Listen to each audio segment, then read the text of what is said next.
girls, grab your beers. Hey everybody, this is Charlie from Anthrax, and you are listening to today's Boondoggle. This is Mark Metcalf, and you are listening to today's Boondoggle with Bailey on Domain Cleveland Radio. You are listening to today's Boondoggle with Bailey on Domain Cleveland Radio. Yes, Kato Kalin listens to this all the time. Welcome to today's Boondoggle. Now here's your host.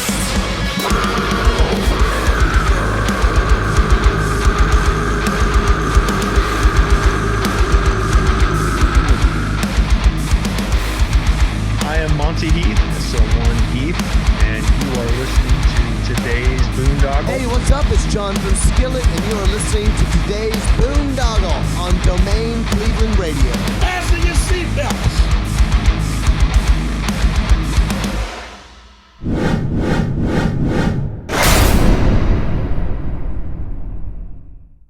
Sound the alarm. Inkcarceration Music and Tattoo Festival is back with Shinedown, Godsmack, Breaking Benjamin, Hailstorm, The Offspring, Chevelle, Bad Omens, Chimera, and so many more. Report to historic Ohio State Reformatory this July 19th through 21st. 3 days of non-stop rock, tattoos, blood prison, haunted house, and more. Passes on sale now at inkcarceration.com. What's going on, everybody? It's Bill Bailey with today's Boondoggle. And real quick housekeeping note, if you're watching us on YouTube, on Rumble, on BitChute, on Odyssey, please hit that follow and subscribe button. If you're listening to us on Spotify, Apple, Google, whatever podcast platform you utilize, please hit that follow and subscribe button so we can continue to bring you conversations like the one I'm bringing you today. I thought I was talking with James Rietz from the band Crossbreed, but I guess it's James Hellwig from the old WWE Ultimate Warrior. What's up, baby? Warriors, Warrior Nation, I'm coming to Ink, Warriors. We're summoning the spirit of the rocket fuel. We're summoning from the gods above. You know, awesome. I'm gonna repaint this with the black light, you know, with all the Crossbreed colors, so I can wear this more often because it's just fucking hilarious. I gotta find me a pair of those. You want to know another great James in history besides Mr. Hellwig? Yeah, that would be my friend James from Cultus Black. Hello, say hi, James. Hi, James. Hey, what's up, bros? I can't wait to see you guys at Ink. Ah. Oh yeah, he's gonna be there too. All right, we got all the Jameses here, man. Yep, and then we also got Joe Jenkins. Sorry, it's a lot of J's involved with you know, our friends. Say hello. Hey guys. Nice. Yep. lot of mutual friends for sure, man. And we're definitely gonna get into that part of the conversation. But usually when I have someone on for the first time, I like to take it back. So do you remember originally what you wanted to be when you grew up, when you were just a kid? Yes. And it's funny when you think about it. David Lee Roth, greatest frontman ever.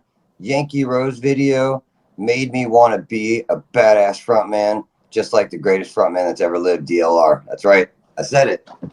Nice. Fuck Sammy. No, I'm just kidding. Sammy's great, but David Lee Roth, man, come on. That's like the ultimate frontman. And this true story, in our vocal booth at the old Crossbreed studio, we actually had a David Lee Roth Eat 'em Smile record staring at you when you were recording vocals. What extra motivation to hit it, right?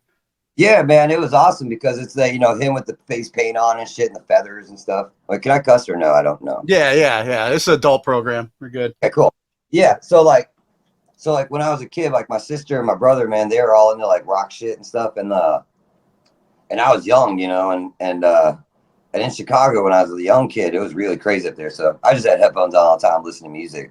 And David Lee Roth was just like so animated and just like, I was like, dude, this guy is like insane. And I fucking love insane people because, you know, borderline myself. So I was always attracted to a frontman like him, where he was like, what, you know, running around stage with fucking assless chaps. And it's like, he didn't give a fuck, man. And it was just cool to see someone that was so talented, so out there, and truly not give a fuck. And it's so inspiring as an artist. So I like to say that, like, he's probably one of my biggest inspirations, actually. Have you been able to implement the air splits and stuff yet into your stage show? No, man. No, the first time I tried this, I tore my taint, man. And I was like, I'm not really built for that. And true story, I don't know if you know X-Pac, Sean Walton. Yeah. He actually had fallen before and like landed on the top ropes, like, and split his shit and had to wear like, Oh yeah, I heard about that. Huh. So and I was working at radio then at the 1025 The Bone, and he'd come up, he was always hanging out there because him and Calto were buddies and stuff. And Sean's such a cool dude. And he's OG friends with Izzo from our band, Crossbreed, the original members, because they went to high school together. And so it's just funny because he's just a local dude. That's just awesome, man. And but he did that, and like I saw like and heard like what that sounded like, and I was like, dude, man, that's got to be literally the worst fucking injury to like rip your taint. Like, Jesus Christ. Yeah. You don't want to mess with that. I'm glad that we definitely got a lot of mutual love for WWE though. As you see, I got my Macho King Randy Savage jersey on too. I got wrestling action figures painted into music friends of mine and myself. So yeah, and I got the Ultimate Warrior. Man, this dude was awesome. Oh yeah. The Hulkster and Ric Flair, they're the guys, they're the legends. So when we'll definitely touch back on some wrestling because I always love talking wrestling. But you were saying like David Lee Roth was one of your early influences, but what was what other music kind of caught your ear that stirred you towards like, okay, this is what I want to do? Ministry, The Godfather, Al Jurgensen, man. Uncle Al. Him, like from a vocal aspect, if you want to know, like, because David Lee Roth was more about that confidence and that like not giving a fuck. But it was, I didn't emulate his vocal style, but really more back to that ministry. Like that was really the shit that was like really connecting with me. When I first started smoking weed, I was like, man, I can understand what he's saying now when I'm high. And it's like, I could listen to what he's saying and stuff. And it was just like, all it was really was he was capturing the times and putting it on tape, because if you think about what all the samples were and stuff, it was really just sound bites from the times, the media, the wars, the shit. So it's like, yeah. He was talking what would get us canceled today, the truth, so like it passed over where it's like I don't even understand, because I was too young or stupid, but like when the song like Underline, that actually meant something to me. I was actually writing about something that most people at my age and at that point can connect with. And I think that's why that song did do so well for us, because it really was a really true story song that was like, it's just like you hear, the Papa Roach, Broken Home. It's like everyone can relate to that shit, And like the more you hear stuff, it's like that you're writing about, that you see legit, It's like a lot of people thought I was like some addict or something when I was young, when we started, because the shit I was writing. It wasn't about me. It was about what I was around, I was around like fucking crazy people because we grew up in a metal scene, but a club scene. So that's why Crossbreed is so fused together, because we grew up as club kids and metal kids. So when you're in a club scene and it's just like fucking straight EDM all night long, and then you go to a metal concert and just fucking rage out. It's like, for us naturally, and this is where, even recently the position changes in the band is to literally become a local band of where I'm from again. So our music really resembles the area that created this band. So that's where in the last couple months, like there's been a lot of shuffling, because it's like, it has to literally become the band again, that what is intended to be. So when it comes to like inspirations, you're looking at Al Jurgensen, but also, Trent Reznor, Nine Inch Nails. And I was really a big fan of the industrial stuff, all the sounds, the different, mechanic sounds, the blue collar shit. It's just fucking cool, man. It's like, I loved all the different ear candy pieces and stuff that they filter into songs. So. And then when, so you started listening to that, and before like even Crossbreed was a thing, what was, what did you start performing, or when did you get that itch? So that was the other things though. Like I also had like a true love for like Kurt Cobain and like Nirvana was like, so like the other part of being inspired, and the other singers really will resonate with what I'm about to say, is that you know, what is your tone and who do you sound like across the scale? So like, I already know which singers I sound more like or have, you know, tone. I'm not trying to sound like them. If we talk like Chad from Mudvayne, if you put us both in a room and we're both talking, we sound the same. I'm not trying to sound like him. He's a fucking amazing singer. Our voices just naturally sound the same. So some of the metal voices I do, it all of a sudden just sounds like him. But I bet at the same time, we both thought to, you know, we're fans of Phil Anselmo, because clearly we both naturally have those sounds that really resonate with him. So one of my biggest influences as for vocal ability of what I've tried to go for was actually learning from Phil Anselmo. Oh shit. So like that's what I always kind of lend, you know. So when you think about him, Trent Reznor, where it's kind of more that dirty, like kind of like emotional, like a connection, and then you get Al Jurgensen, where it's just like repetitive in your face, like I'm going to beat you down like a dead horse with what I want you to know. You know, you mash it together, it's just cool shit, man. And then, you know, when did you start actually performing and putting your own stuff together? True story, man. I almost went to prison for a really long time because, you know, I didn't grow up around good people. But the original kids I met when I first moved to Florida at 9 turned out to be some of the original members of Crossbreed. So when I was trying to not get in trouble because I was around, you know, not great people, I went to hang out with some of my old friends, Travis and Chris, who were like the original guys of Crossbreed, and Charlie Parker. And they were like the friends that I needed to be around to not be, you know, to get away from where I was. And music gave me something that I needed, and I knew I needed it, but I'd always been a player. I always played bass or guitar. I was never the singer. So Crossbreed was my first chance and attempt at being a singer. So, and it just worked from day one. Like we were on the same page as to what we wanted. And then that, you know, the adding in the electronics, that was always thought of from day one. Like we knew what we wanted. We just had to build ourselves there. So you were, you know, like you said, you were kind of like not around a good group of people, kind of headed in the wrong direction. And then how did you connect with these guys to kind of basically redirect? Because I already knew them since I was 9, like when I was kids. And like when we were young, like we would play together, and like Chris would go get lessons and then come home and like, and then share like whatever he learned with the neighborhood kids. So like we could all learn shit.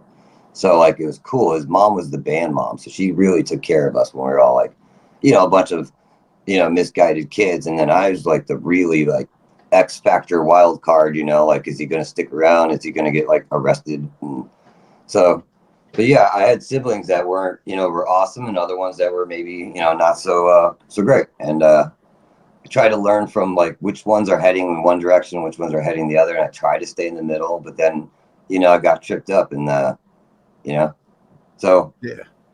Once you're facing like years of prison, it's like you really have to, you know, think about what do you want to do with your life. It's like what I'm doing now doesn't work. So I had to leave everywhere I was and everyone I knew. And it wasn't like I didn't love those people. It's just like I'm not a better me there. So I needed other that make me a better person and give me the time and space to learn. So it's like it's very easy for me to talk about this stuff because from a mental health aspect, like I have like full clarity as to what I'm doing. But, you know, a lot of people, you know, in the business don't. And even a friend of ours from our band died not long ago because of that. So, you know, it sucks. No, I love when people are open and talk real stuff, man, because like, you know, I come from a similar, you know, I got 15 years sobriety now, you know, and you know, you know, some of our mutual friends could tell you, man, I was definitely heading in a wrong path. And thankfully I had the military, even though sometimes that enabled a lot of my addictions, you know. That's not your fault. Like, you know, Justin, who was playing with us, you know, he was in the military, you know, and like when you get shot and then like friends of yours get shot and die and stuff like that, like how are you going to come back and be normal? You're not, you know. And what do you military, you know, like, you know, you don't, it's just like police, you know, you don't go out and you air your dirty laundry, you keep it all to yourselves, you know, keep it under the wraps and stuff. And they didn't really make it a good culture for you guys to to be open about shit that's going wrong in your brain, because it's not cool. Like, you get sent over there to do some shit that we just have to do because it's like, if you don't, it's worse. So, yeah. But come back, it's like, how are you better? So even Justin, it was like, he's just a dude we all really like. He's a good dude with a good head on his shoulders. He just had some other things that he had to go handle, like personally. And he was in college and stuff, and he has a good chick with him, keeping his shit together. So it's like, he's a dude we're actually proud of. And it's like, this kind of stuff isn't great for everyone. Even if you can do it and you're good in it, sometimes it's like a dangerous thing. So as you get older and you become aware of that, you can either sit there and keep like being cool with it, or you can just point out like, hey man, like, we don't really want any addicts in this band. We don't really want people with drama or don't know how to communicate, because like, we're adults, we're here to do shit for fun, have fun, do it the right way, but we're business professionals. Like, I didn't leave music for a decade and just sit around. Like, I learned how to do things as a professional. Yeah. So, because I wanted to be an adult. I want to know how to own shit. I don't know. You mentioned too, earlier, about kind of like, how the EDM scene and the metal scene and all that down there. Like, what, how solid was the scene when you were getting started? What was your scene like down there? The fucking 90s in Florida was a fucking just one big giant rave fucking party, man. Everyone just fucking drugged up and stuff. Like, I didn't do hard drugs or anything like that. I was like a weed guy, shrooms, acid, like that shit I'll fuck with, because that's some fun stuff. Like, even to this day, I love mushrooms. Like, I still do them. We watched Dune 2 on mushrooms. Like, that was awesome.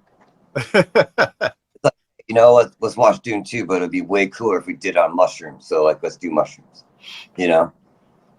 like that. No, I mean, speaking of, going back to, your band member, the other veteran, it's like, dude, I've been researching a lot about, how, dealing with PTSD and, the healing process with cannabis, with mushrooms, with, psychedelics. It was hard to explain to, like, say a mom, like when you're 14, like, hey, like, I'm smoking weed, but it's like, to you, it's like I'm getting drugged up. And like, to me, it's like, it makes me feel normal and like makes me like kind of forget about some of the things that I've seen, Yeah, it's better than, all the shit that the doctors are going to push on you too. The Ritalin and all that other crap. Here's a fun fact. So like, which state do you live in? You live in Ohio, right? Ohio. Yeah. I'm up here in Cleveland. All right. So you guys voted on marijuana, right? Yeah. And you guys approved it, right? Yeah, we're waiting. Okay. But it was approved. You guys voted it through. What other drugs have you guys voted for? I don't know. That was about it. Exactly. That's the point. It's like, how ironic is it? Weed is like not dangerous really at all. It's not like, it's not that it couldn't be. It's just in comparison to, like, I don't know, heroin, crack, Well, I mean, I could look at something that's like legal and glamorized, like alcohol, man, and how much fucking trouble I got into when I was going buck wild on that. Mushroomhead can vouch for me backstage, at their shows, drinking half their beer rider and causing a riot. Dude, I had to get sober. I wouldn't do that on weed. Might eat some of their food. Yeah, sure. Yeah, I even started a whole like trolling Mushroomhead for Ink. It's like, look, Ian and I, like, we don't want to just come on stage and just interrupt, because they're our friends. Like, we love these guys, we respect them.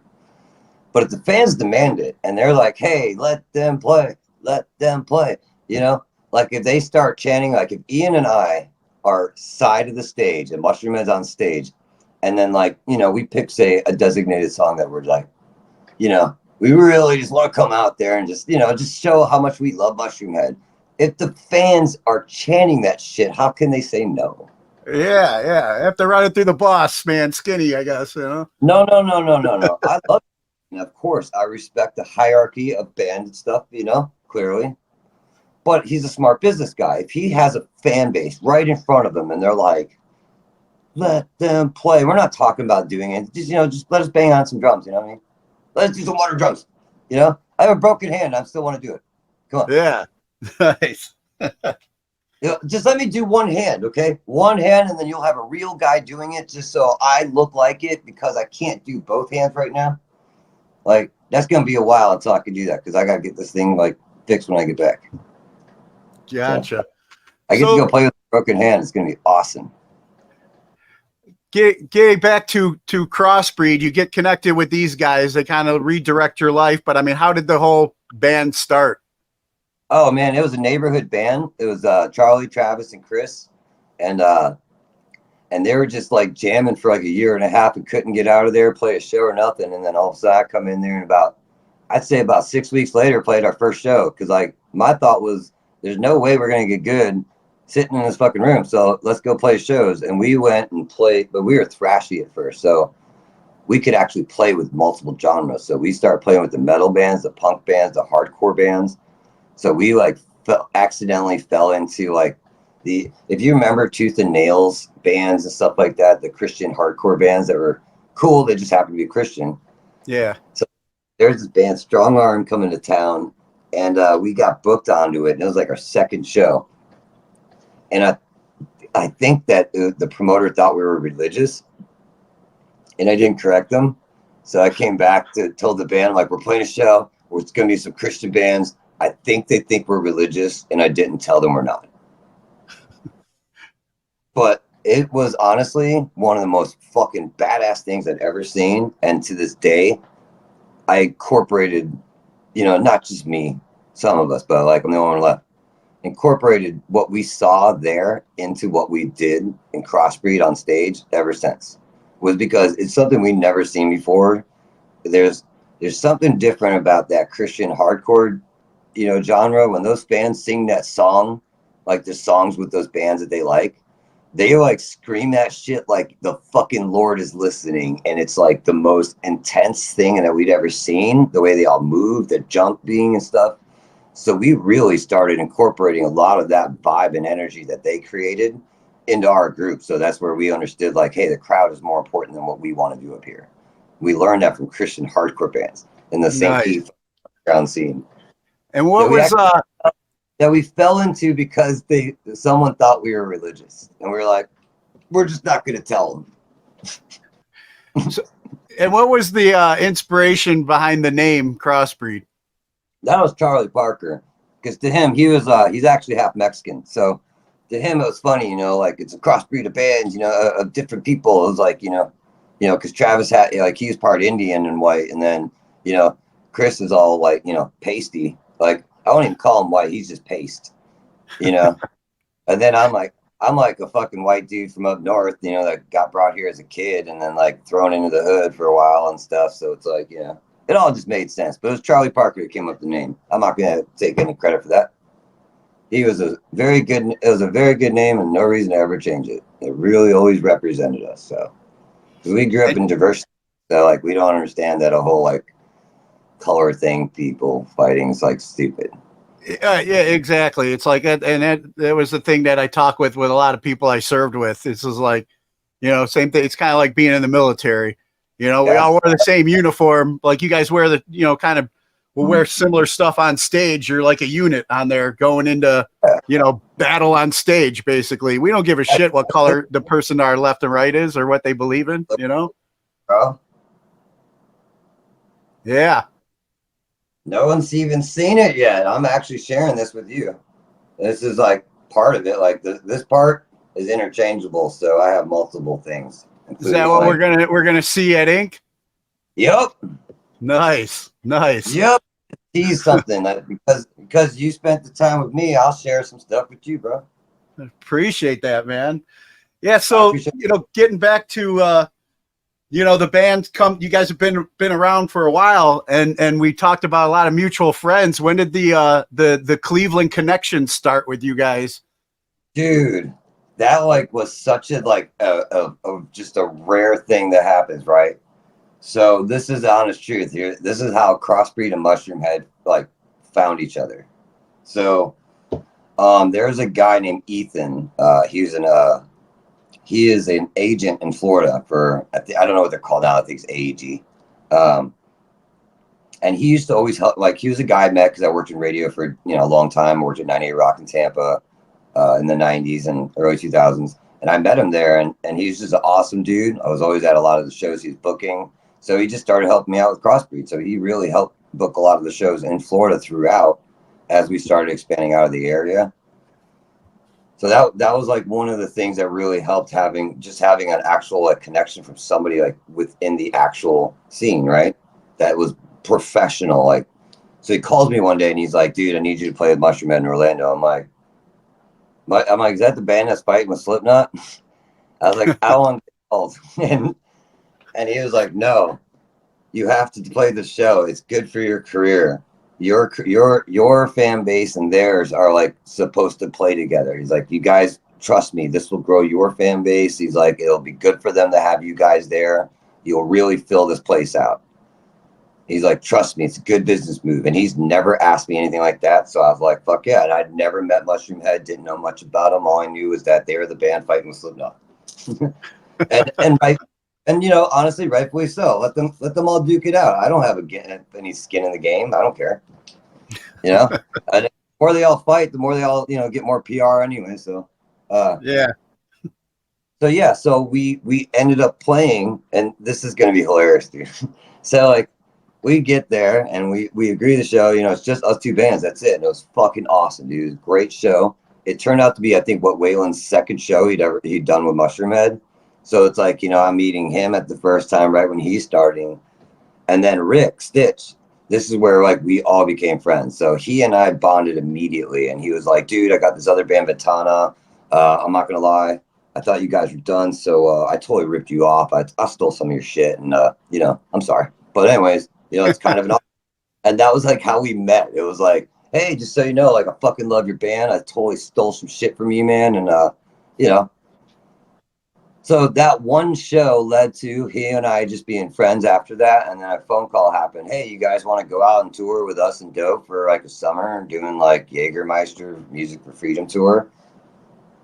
And the answer was yes. So one show became a tour just because we became friends. So Rick was already a fan of you guys, and then you guys, your agent kind of just put you on, and there it was then, huh? He came clean, like, hey. No, it was literally like, hey, buddy, you want to go out with some buddies? Like, sure.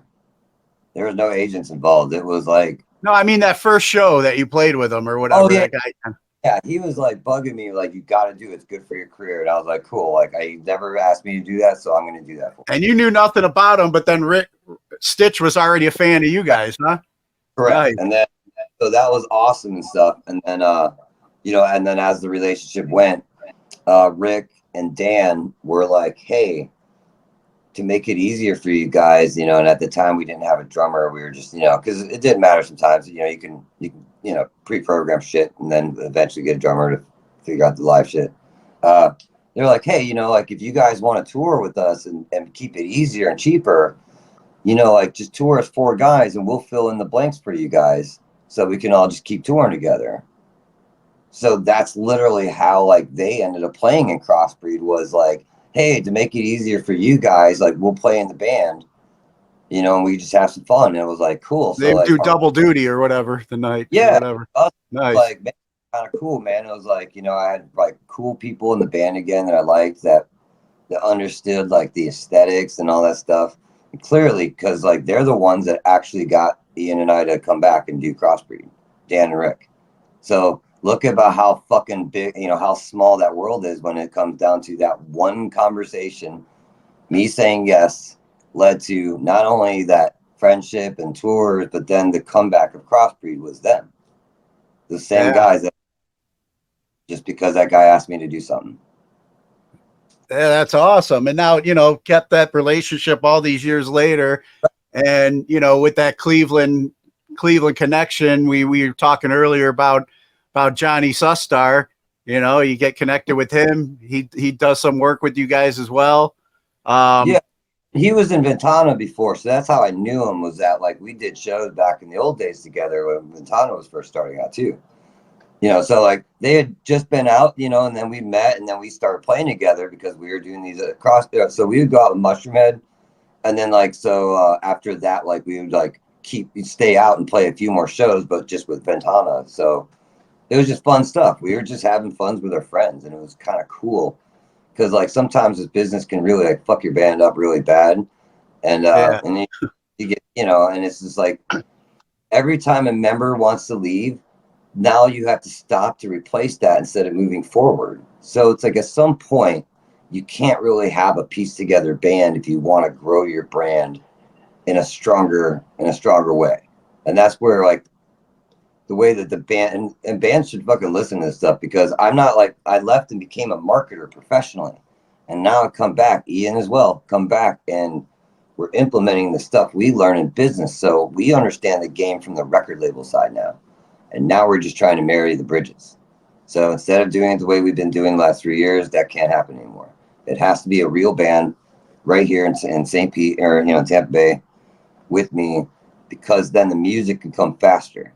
But a lot of this has been solved, and there's strategies and executions coming, and there's going to be a fuck ton of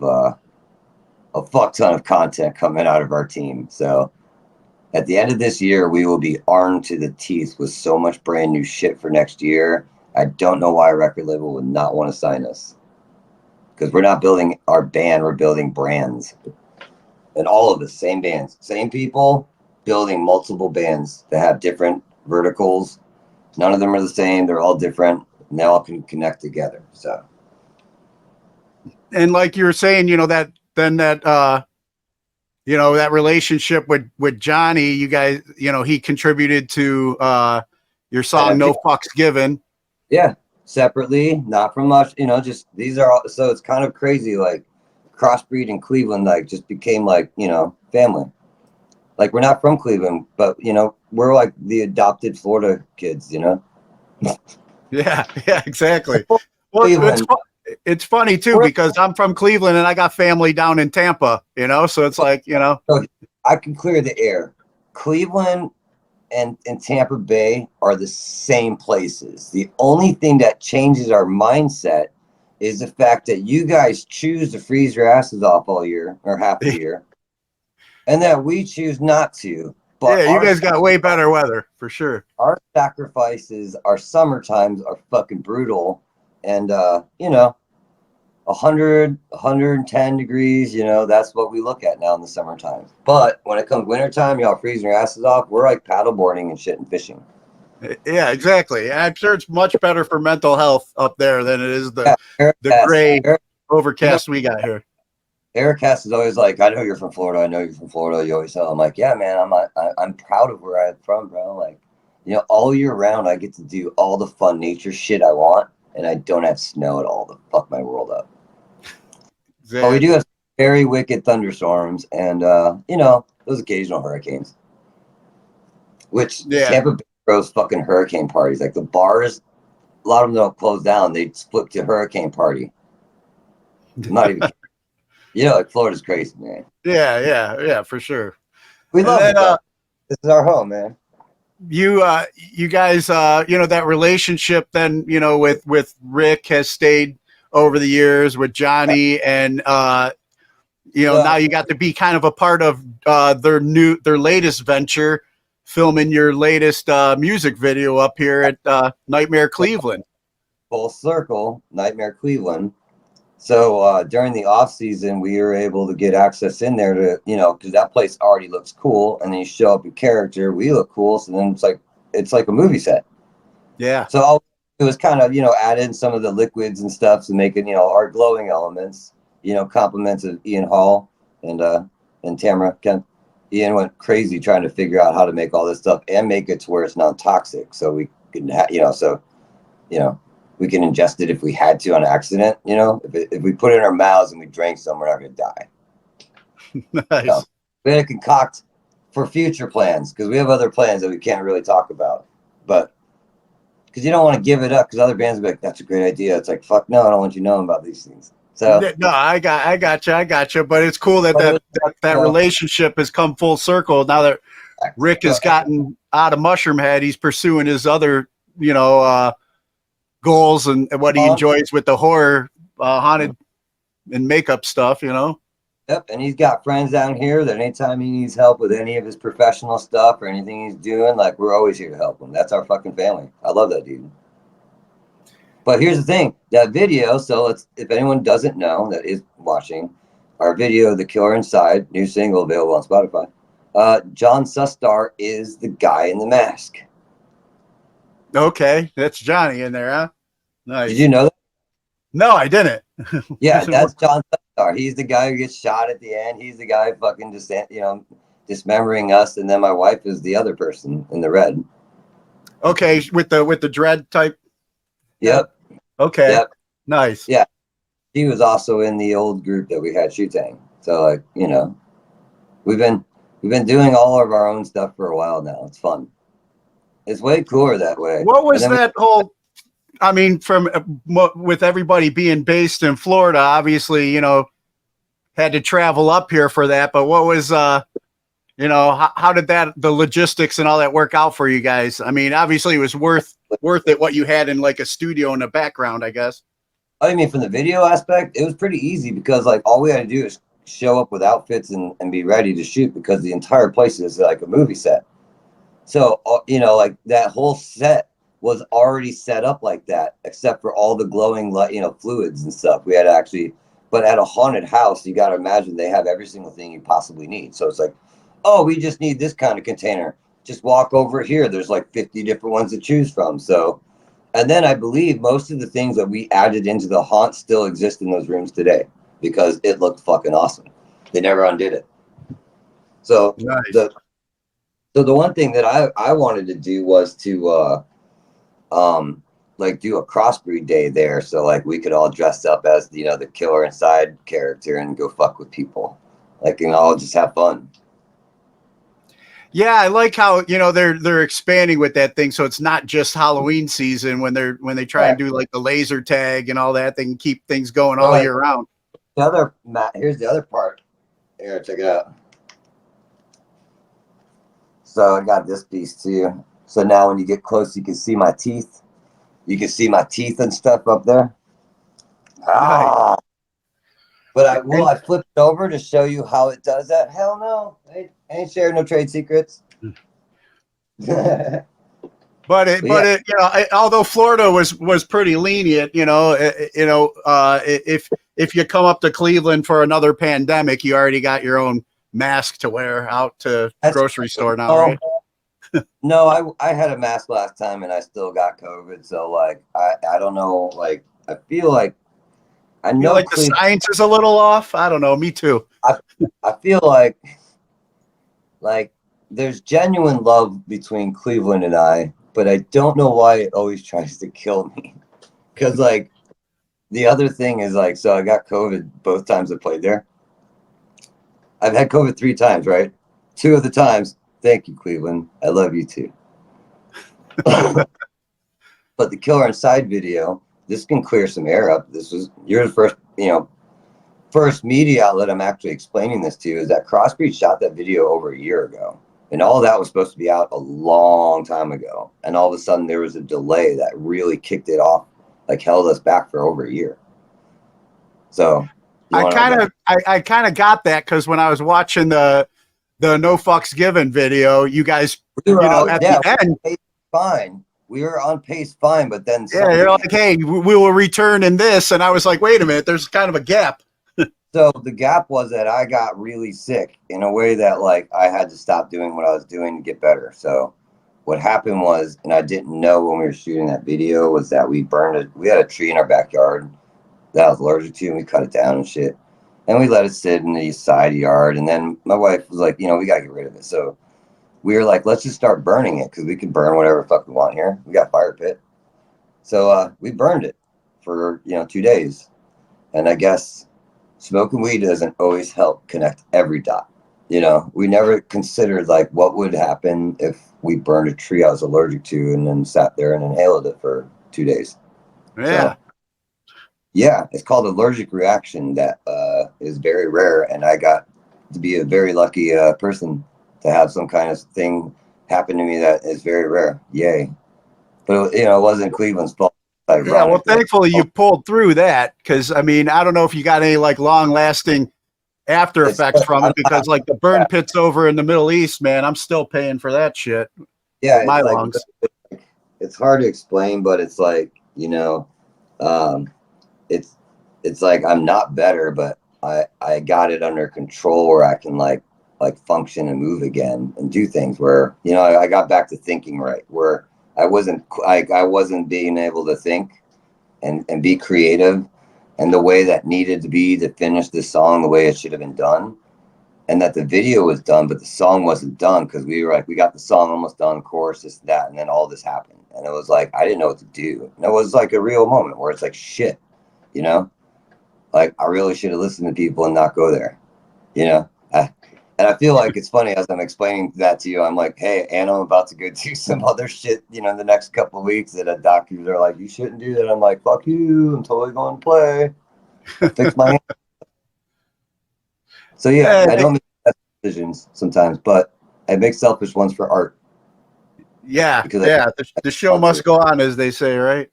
Yeah, dude, a whole Rammstein tour I did with a fucking torn knee, and I was not going to miss anything. I rapped the shit out of it and just acted like it didn't bother me. Because when are you going to get that opportunity again, you know? And at least you understand, hey, you know. Hey, I do, man. I want to talk a little one more honorable mention we got to give, you know, and I know there's like so many like Cleveland connections, but I guess one of the latest ones that's been, you know, collaborating with you guys is Jason No Tech. Is he still working with you guys? Well, no. So what happened is that so Angel was playing drums, right? And what the plan was is his wife Sally, who also was Team Cybergeist, and you know, and then there was like a history of Crossbreed and Team Cybergeist. She was gonna play bass, and then she got sick and couldn't play. So then Jason kind of filled in. So there's nothing wrong with Jason. Jason's an awesome musician and stuff. So he filled in, and then the plan was going to be, you know, that, you know, we're just, you know, well, I mean, things seem to be working.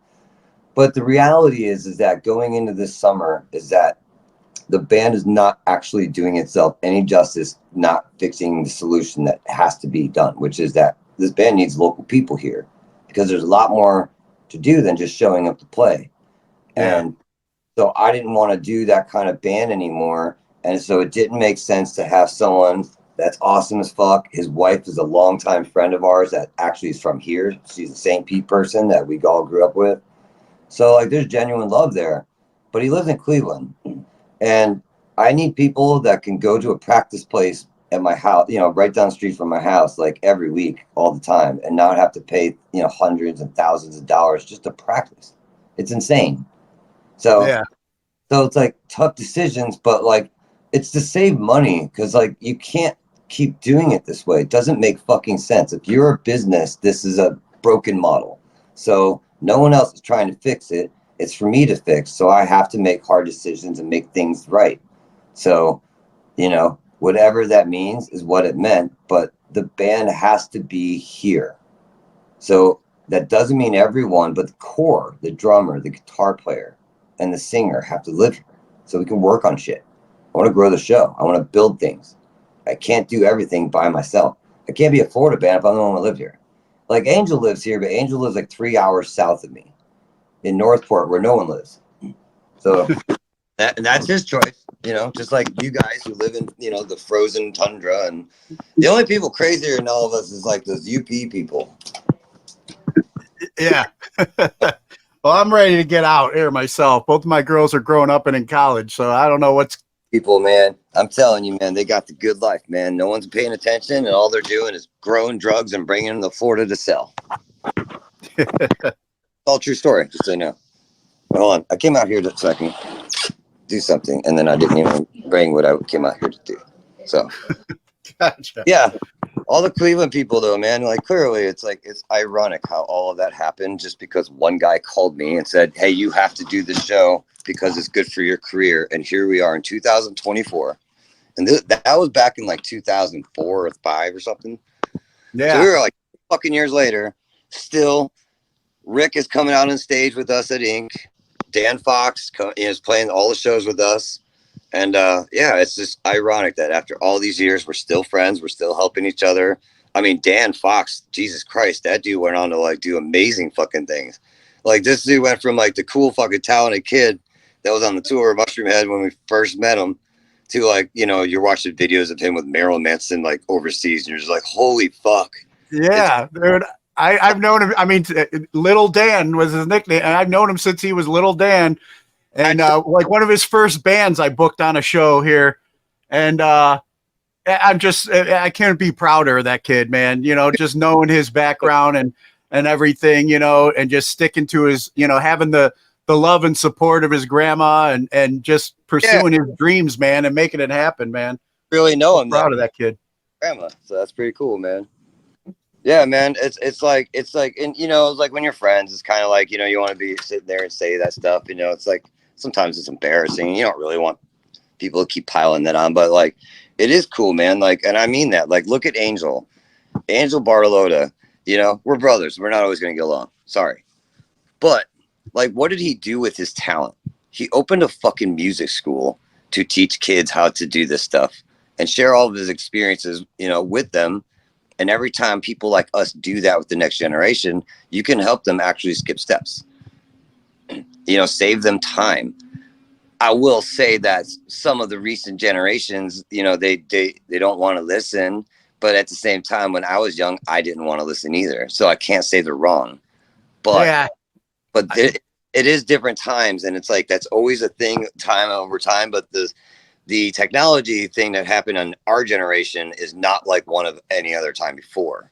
So you have an entire generation growing up, like not knowing how to like actually confront people face to face, right? It's all online. And I'm like, you know how we used to sell things, you know, when we were growing up with our fists to people's faces, like, so yeah.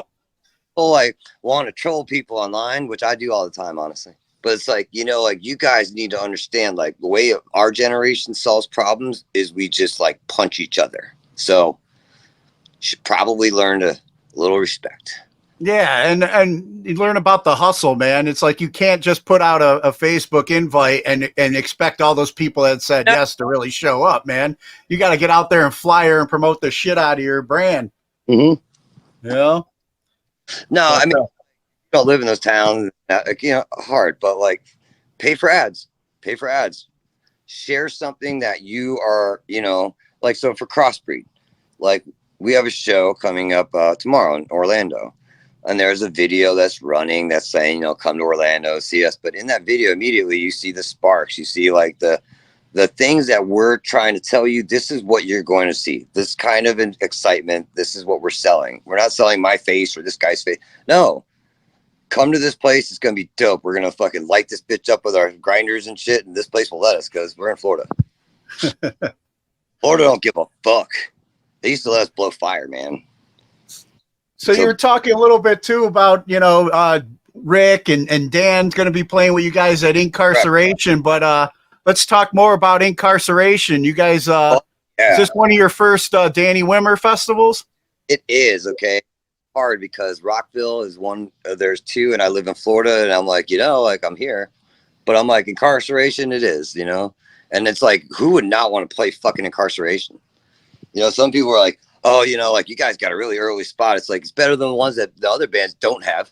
It's like, it's second off. It's like, if you're going to be early, then it's like, give me the fucking front end and like, hey, don't you guys, and I don't know if you see me doing this and like, hey, you know, and if Ink really wants, I always tag him like, if Ink really wants to kick this bitch off right, you know, give us that free pyro and CO2, man, we'll fucking kick this shit off right. You know, I'm all projecting like what I really want, and I'm just hoping it works. But I mean, what better place too, man, to play, you know, a haunted prison, you know, where Shawshank was filmed and a lot of music videos. Something that you'd want to go anyways and to be a part of something that badass. It's just fucking cool. It's an honor. It's something where it's like, hey, I'm not only going there to like have fun and do all that. I want to go there and be a part of this thing for years and years to come. Like I love festivals, and this is such a dope festival. It's like the most coolest extreme shit. You know, we're playing Wasteland Weekend in September, and like that's some shit I've never even experienced. It's like Burning Man, but Mad Max style. Like, fuck. Where's that at? California. Look it up, man. I've got a band that plays there all the time that I just met and started writing a song with them. And so I was going to be performing there, and then our agent submitted us to it, and we got in, and it was like, holy fuck, man. It's the coolest shit, dude. It's like, You just gotta look it up, man. Wasteland Weekend. It's insane. And then, you know, I mean, first time doing this Danny Wimmer festival, man. I always enjoy myself at his festivals, and all the artists that I talk to, they just can't say enough good things, you know, about their treatment and just the professionalism, how everything's run. But you're also going to have all your friends there, yeah, you know, playing to spend the weekend with. So, like, let me actually throw out some really good advice to bands, right? So Danny Wimmer Presents is literally one of the most professionally ran events and keys to all the festivals that you can even get to. And the way they run things, whoever the band leader is, you know, whoever the person in your band is, they're going to be responsible for advancing the shows and all the stuff that comes with it. There's a lot of information that you can learn, and they provide you with information as well, which is how this interview even got started in the first place. It was how we found each other. They provided information, and I reached out. It was just that easy. But you take advantage of that stuff, learn from them. They're giving you the keys to something bigger, and it's up to us to accept that responsibility, be adults, and actually help them with this event by making sure your shit is handled. And if you treat it that way and think of it as like, hey, I want to go there and win. It's not about us going there and like, oh, we're going to go wreck the shit. It's like, no, we're going there to participate in a really amazing event and are lucky enough to be doing it with our friends in our band, other bands that we're friends with. The fact that us and Mushroomhead get to play on the same stage, you know, again, well, same place again is awesome as fuck, man. We haven't played together in 15 years. Nice. It's cool, man. And like all these new guys, I already know, like I've known all these guys. So it's fucking awesome, man. And their drummer, the fucking Aiden, oh my God, that kid's a fucking badass. Dude, Aiden's is kick ass. He went to went to high school with my daughters and stuff. It's pretty sweet. Right now. And I'll tell you why, because he is like the nicest fucking human that Cleveland has to offer. And all of you guys should look at that kid and just watch him. I'm serious. That kid, honestly, he's the new Dan. But I don't want to he's the new Lil Dan. But Lil Dan is now Daniel Fox. And when people call him Lil Dan, I'm like, hey man, you know, he's an adult now. He's a grown ass man. And he thinks grown ass man, Dan. Yeah, he thinks it's hilarious that I do that because it's like, you know, he wants to, but he won't. But I do it because I'm like, hey bro, you know, Lil Dan grew up and became a man, and now he's Daniel Fox. So call him Daniel Fox, not Lil Dan. Unless you're from Cleveland, that's different. You guys know him as LD, you know? There's a big difference. You know? But if you're just some dude and you just met him, his name is fucking Dan. You can call him Dan. But Daniel sounds better. It's like more interesting, doesn't it? Dan sounds like a very stern, like this is what you get. And Daniel sounds like, you know, there's options. Daniel son. Yeah, you know what, dude? Hey, let's fucking geek out for a second, dude. That shit is different, man. That is the coolest way to bring 80s shit back in the most legit way. And give us every fucking nerd piece of candy we wanted. And you know, we all wanted to see her come back to bring us Jennifer. We all grew up loving that girl. Oh. Cobra Kai. Amen. Shout out to Cobra Kai. Dude, that was the fucking best, man, to see Johnny, the dude that every one of us like, fuck that guy. And then all of a sudden they roll him out like this. It's like, oh my God, this is awesome. Exactly. The competition, it's like the way they did this was brilliant, man. It's so good. And my wife's like, it's like a soap opera. I'm like, I know. It's so funny. Yeah. Definitely. So what, you know, I know you guys, you said you got the show in Orlando tomorrow. What show, you got so much to perform, but what's one of the tracks you're looking forward to performing most live? Oh, the new song, man, because I haven't played it live yet, and I can't wait to. The Killer Inside is fucking so awesome, man. I love this song. It really, what I love about it is like, NFG was that first song we did when we came back, and it was like, to me, I wanted to just like take care of the metal people, because I didn't want to come out with something lighter and then be like, oh, they came back, but they sold out. It's like, yeah, shut the fuck up. It's like, how about a song where I'm showing like, hey, I could do even more brutal vocals than you thought I could. Now I'm going to go do this other stuff. So the Killer Inside is really more of the vibe of like, you know, the first song was awesome, but that was like, all right, we really need to capture our sound again. So that song was really more about kind of reintroducing like Crossbreed, that vibe of what we talked about earlier, you know, with the club and metal mix. And this song really does capture that again. And then be able to shoot that video was fucking awesome, dude. So that song, that's the one I can't because it's the dust, you know. But James, I want to ask you a couple, you know, before we get ready and wrap up here. I want to ask you a couple of questions that I normally ask my guests that I have on. Sure. We talked earlier about, you know, like Uncle Al and Ministry and some of your influences that got you started, but who are your top 3 musical artists today? Okay, this is going to sound stupid, but I fucking love Cultus Black because I hate James's voice because how good he is, and it makes me jealous because I'm a James and I can't do that, and it really makes me mad. So we all have our own tones.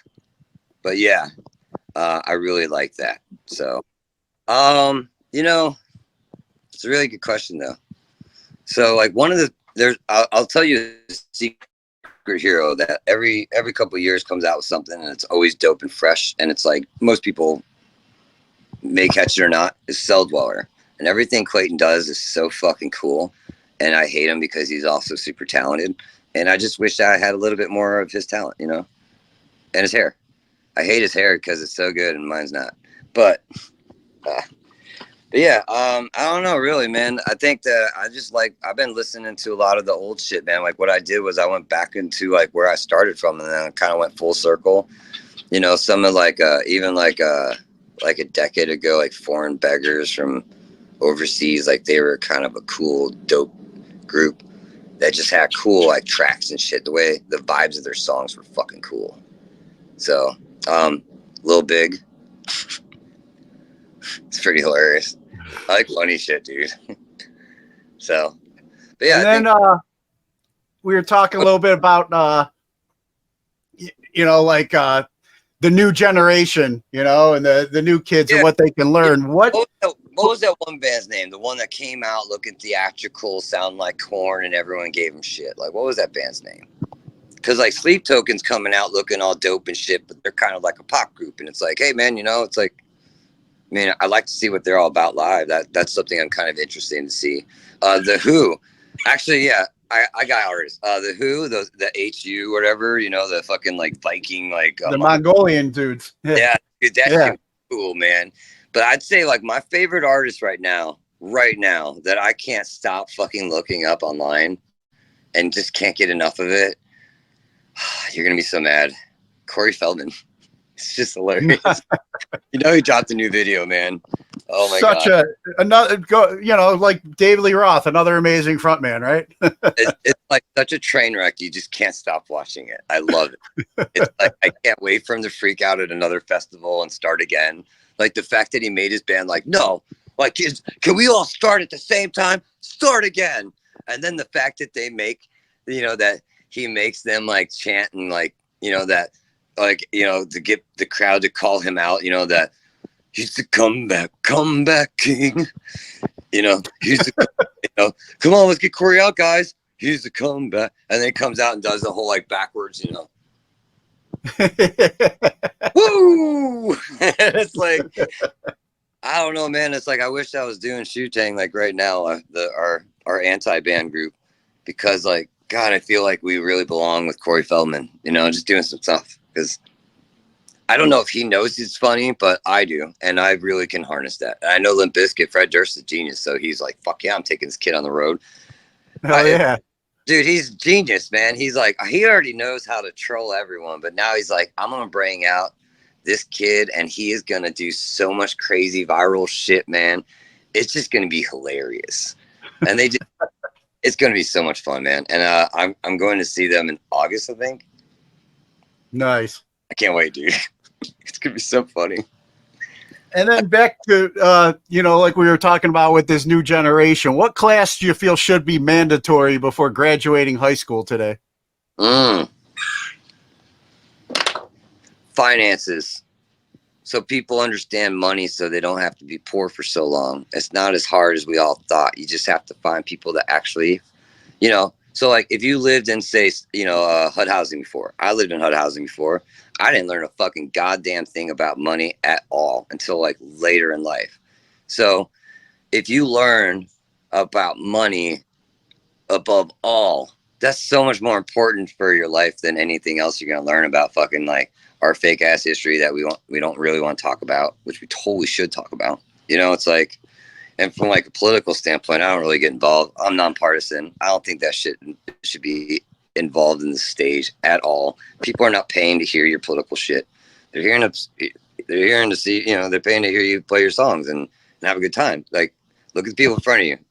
You really think they want to hear your shit? They hear it all day long.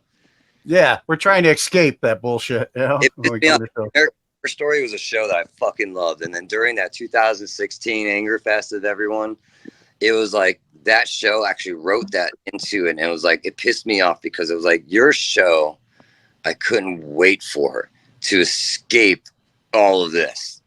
And until everyone realizes that we are the problems, we're just going to keep doing the shit. And what I mean is that our generation was told not to talk about this shit. And here we are fucking talking about it. Tables, not supposed to talk about religion and politics, right? At dinner. Yeah. Yeah. Then we all get taught that. And yet we're the ones fucking this country up because we're the fault. But yet everyone else doesn't think that.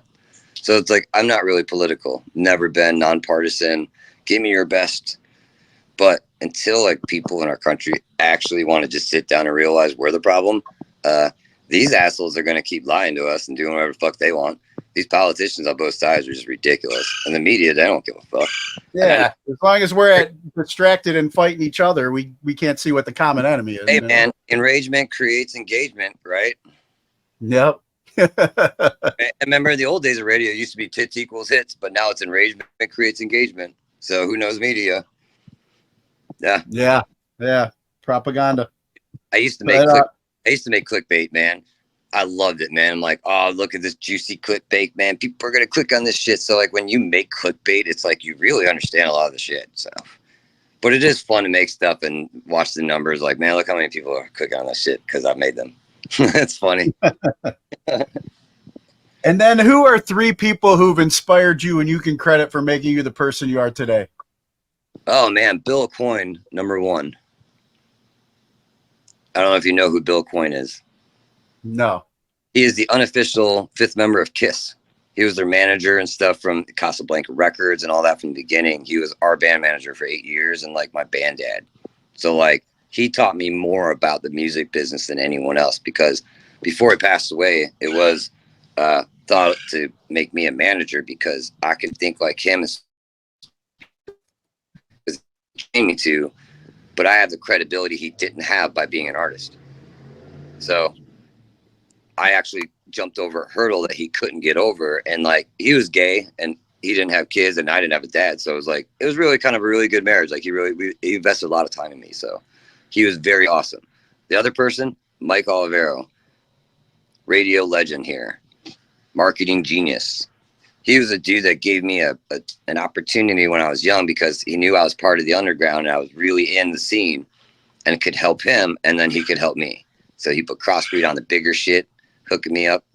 But he's always a good mentor. When we were recording Synthetic Division, I was in New York and he came out, I saw him or whatever, and him and his wife, they like slid money in my pocket, make sure I was eating, make sure I had food. And when I got back and stuff, he was like, go read the price closet, you know what that means, I don't need to explain that one, go get yourself some cash, And I was like, but in my professional life, after I left Crossbreed, he's who I went back to. And I worked in radio for him and he helped set me up with a real career, learn how to do skills, learn how to be a professional and stuff, bumpy road. But that's where radio is really good for band guys. And I don't know if band guys know that. Radio is a great place to take people like us that don't know how to be professionals and teach us while harnessing our creativity for actual monetary value and understand what branding and advertising is. And once you learn all that stuff, then you could take what you've learned in a band and actually start translating those skills. They're transferable skills. It's the actual phrase. So you're like, fuck yeah. Actually, most of our imaging directors are band guys that they sit there and they are all tattooed and they fucking smoke weed and stuff and they do whatever the fuck they want because they have those skills. True? I don't even know who your guy is. Did you know Max? Did you know Maxwell? He was up in Cleveland forever. Yeah, I remember him. Dude, he was in Tampa for a long time. He is a radio legend. Like the way he left Tampa Bay is like still talked about. He shut the radio off live and left. Oh shit. Yeah, everyone was at this golf charity thing, and everyone at the station was tired of everyone having to like, you know, kiss Bubba's ass and stuff, you know, and it's like always Bubba first, and you know, honestly, rightfully so. I mean, the dude was the big dog. But Max was just like, I'm fucking tired of you guys lying to us and stuff, and rightfully so. And he was like, you know what? I quit. He turned the radio off, and there was no one there to do anything else because everyone was at this other place. It's fucking genius. Brilliant. Brad Harden still helped him get the gig, so because Brad's a good dude. He really looked out. He understood. You know, wasn't really a good exit, but he still chose it anyways. You know, as our artists, you know, make the right decisions all the time. Yeah. I used to call him and troll him, and every time I was up there and I heard him on radio, because he had this. He used to have a meteorologist guy that it was a real guy, but instead of letting that guy on there, he had someone else do the voice and just made fun of him, acting like he's doing the stuff from like, you know, the weather from the strip club and shit. It's hilarious. I'd call and troll him as that character, and he's like, "Who the fuck is this?" Like, no, like I know you. The only way anyone knows this, and then he'd be like, "Is this James?" But yeah. What are you doing here? I just, you know, I was up here playing. I heard you on the radio. I just want to fuck with you. Right. So, but yeah, man. Sorry. And then we were talking. We started off with the Ultimate Warrior and stuff, but you know, I had to dig one of the old ones out of the bin here. Favorite wrestler of all time? Okay, just because I want to be honest. Okay, this is a very hard answer. If I had to be politically correct, it would be Hulk Hogan 100%, because I also grew up with his current wife, Sky. So, and we were friends. We went to school together and did like Christmas and shit together. Like friends. She's a solid person. Hulk Hogan is fucking lucky. She's amazing. Super. She's like that something about Mary type girl, you know, comes in your life. She's just awesome. She's good people. So Hulk Hogan. But then the tie is with, you know, oh yeah, Macho Man, right? The fucking, you know, that fucking 0 to 60, you know, like, I'm the cream of the crop. And then he just rips it out. He's like, you know, Hulk's are you looking at Elizabeth? Oh yeah, lust in your eyes for Elizabeth. Yeah, dude.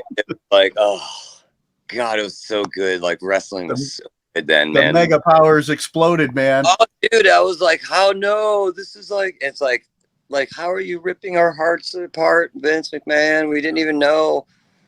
You know? Yeah.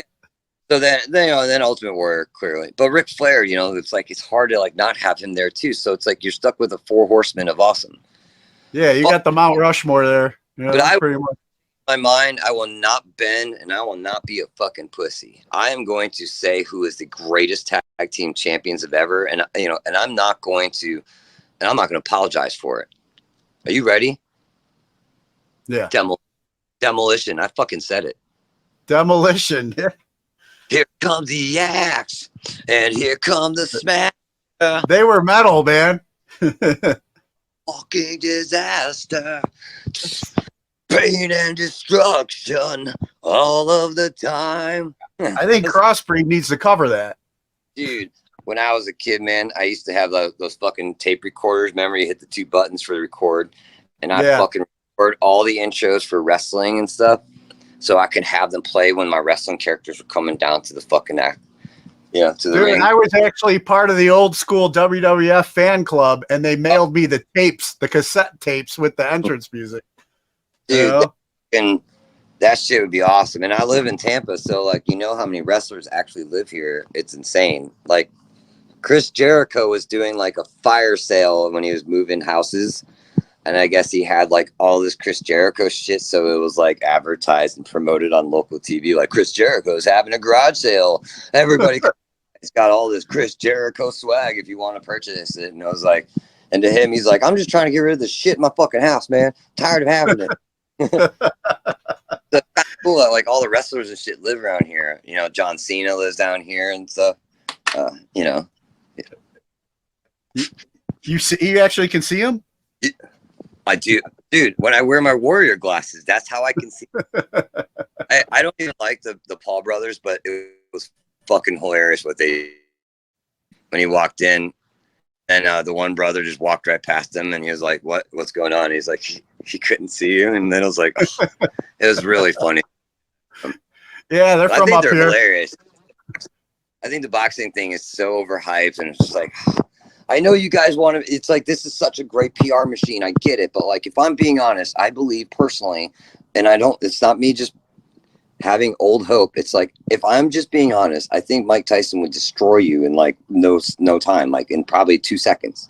One punch from that guy, like a solid real punch, and I think your head is going to fucking crash so goddamn fast. And I don't think your fake PR machine is going to fix that. So I think that there is no way that kid should ever step foot in the ring with Mike Tyson at any age, because that guy is not normal.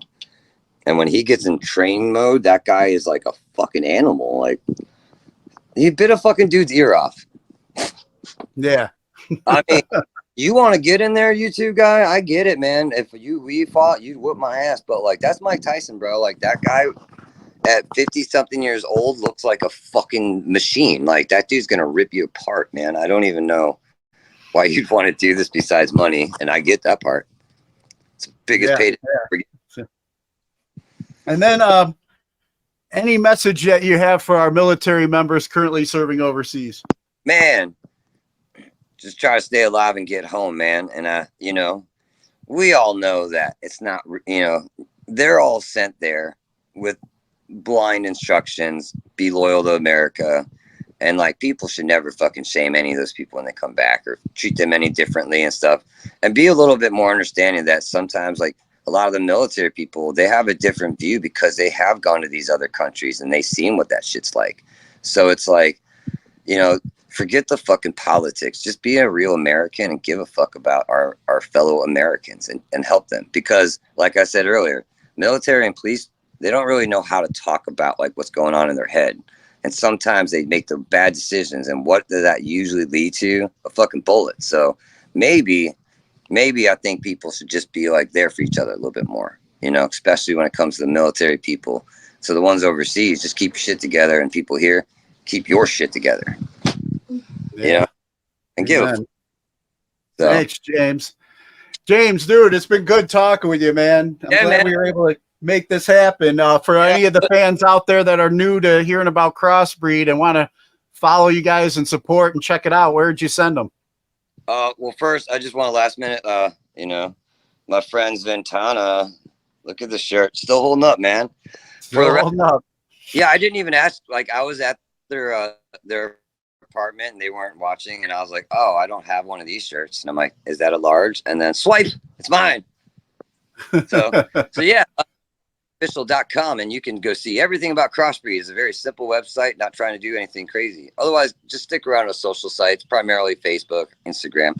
We'll do TikTok eventually, but you know, it's like you can only do so much, you know. We're just a couple dudes. We don't have a record label. But yeah, I got you. Yeah. But we will. Someone's gonna pay for us. After this interview, man, you're gonna be like, man, you know what? The numbers were calling. You know what it should be is like request. People should be requesting to hear, you know, The Killer Inside. It's a new single from this band Crossbreed. I don't know if you've checked it out, but I hear it's pretty cool. And yeah, it's pretty sweet, man. I recognize some of the background footage in there. And you're like, wow, I've actually been in this fucking place before. It's got to be cool for Cleveland people, because it's like, if you watch that video and you actually like Crossbreed, then you think about, that's actually the Nightmare Cleveland. And I told you, I guarantee you they never took that shit down, because the stuff that was added in for the shoot was awesome. So even Rick was like, yeah, we're not changing that because it's just cool. In fact, we might actually splash this shit around a little bit more and stuff. And it's like, okay. Awesome. Well, James, man, I appreciate your time. One last favor before I let you go. You mind cutting a promo ID for the show? Just introduce yourself, and you're listening to today's Boondoggle. You want me to this is James with Crossbreed. You're listening to today's Boondoggle. That's right. Boon away, bitches! Doggle, doggle, doggle, doggle. I don't even know if that's... Can you use that? That was it. You nailed it, man. Oh, thank you. I mean, I practice run, but sometimes they are the runs, you know. True story on Killer Inside. I recorded it 20 times in a row in the chorus, and we went with the first take, which, you know, sometimes you feel good about that, but in hindsight, it's like I didn't really need to do it 19 more times. But you should always do it times just in case, because what if that one doesn't work? So, gotcha. All right, James. Thanks a lot for your time, man. Look forward to seeing you at Inkcarceration. Hell yeah, man! Bright and early, man. Let's have fucking bacon and donuts and shit, man. All right, take care, man. Coffee with international creamer, international delight cream.